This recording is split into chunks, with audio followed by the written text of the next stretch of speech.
I'm standing here with Mike from Manchester, and what's your take on these survey questions from the Win-Win Party? If you would just maybe read them 1 through 4 and give your feedback on them. Okay. Representative government is supposed to represent everyone's interests, not just majorities or major campaign contributors. That seems self-evident to me. I would agree with that statement.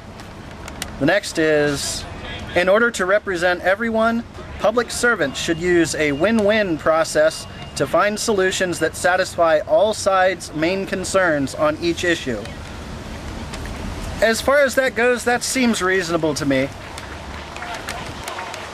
Third question, it's easier for win-win candidates to get elected because most people realize that win-win would benefit everyone. That one, I think that one generalizes a little bit. First of all, I think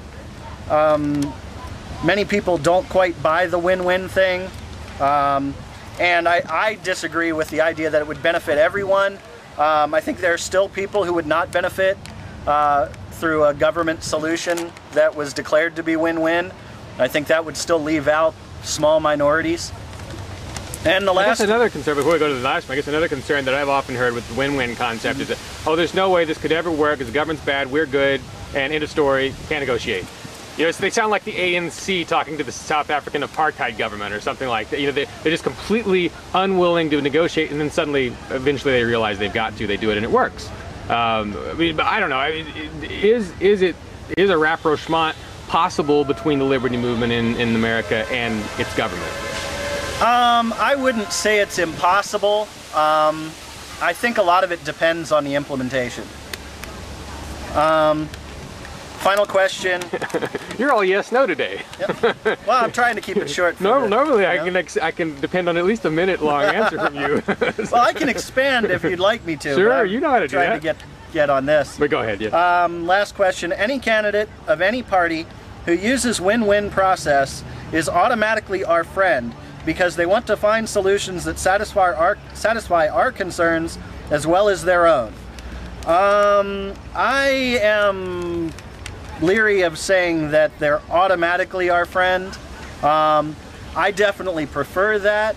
That's generally what I try to aim for, is win-win scenarios. I think it's just easier to get a solution everybody can live with that way.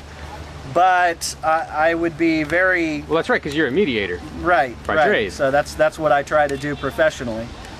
But to say that someone who claims to use that, even if they legitimately use that, to say that that automatically makes them our friend, I'm not sure about that. I would have to know more before I declared that somebody was my friend. Well, what does a government person have to do to be a friend of the people and the liberty movement in particular? First of all, they have to give up initiated aggression. They have to not aggress. Correct. Yeah. Pretty simple answer. That's mine too. All right, thanks, Mike. Yes, sir. Unless you had anything else you can think of you wanted to add. No, I think that's good for now. I think it's the first time I've ever heard you not have an answer to a question. All right, take care, Mike. Thank you. Yep.